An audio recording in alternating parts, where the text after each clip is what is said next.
La santé, c'est sérieux. Mais on peut quand même passer un bon moment. Regardez Démo avec masanté.re et changez votre regard sur la santé.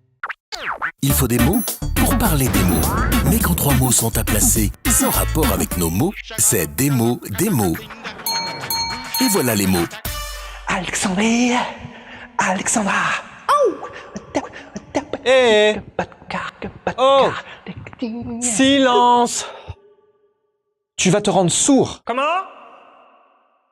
En fait, tu es déjà sourd. Comment? Et voilà, la démonstration qu'écouter de la musique dans son casque trop fort, c'est pas sans danger. Avec la multiplication des portables, des baladeurs, des consoles de jeux et autres, l'utilisation des casques, des embouts intra-auriculaires et des oreillettes, c'est banalisé. Regardez autour de vous le nombre de personnes porteuses d'un casque. Les 2 fils des écouteurs qui se rejoignent en Y ont d'ailleurs inspiré le terme génération Y. Toujours branché. Bah oui, c'est trop cool d'être branché. Et en plus, je t'entends plus faire ton sermon quotidien. Trop cool.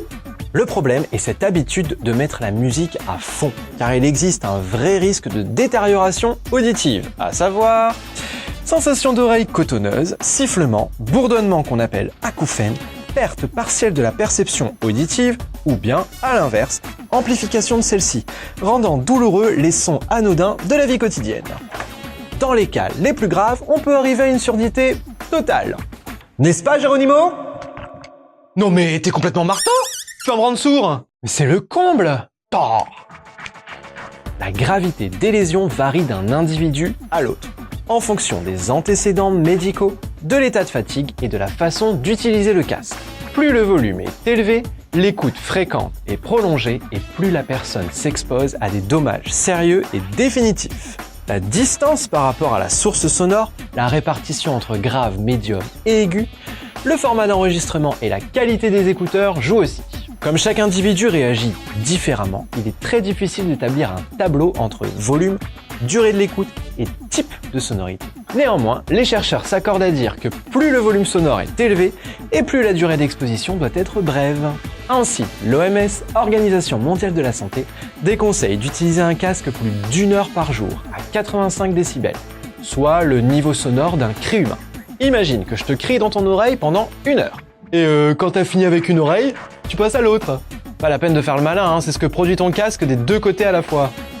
Pourtant mon casque est à la pointe de la technologie, hein. C'est le modèle dur de la feuille de chez Tympanator. Et alors, c'est une véritable explosion pour les oreilles. Hein. Les baladeurs musicaux vendus sur le marché français ne peuvent excéder une puissance sonore de 100 décibels, ce qui correspond au bruit généré par un marteau-piqueur. Les casques doivent porter un message sanitaire précisant qu'à pleine puissance, l'écoute prolongée du baladeur peut endommager l'oreille de l'utilisateur. Les baladeurs musicaux qui ne sont pas conformes à ces dispositions ne peuvent être commercialisés en France. La santé, c'est sérieux. Mais on peut quand même passer un bon moment. Regardez Démo avec masanté.re et changez votre regard sur la santé.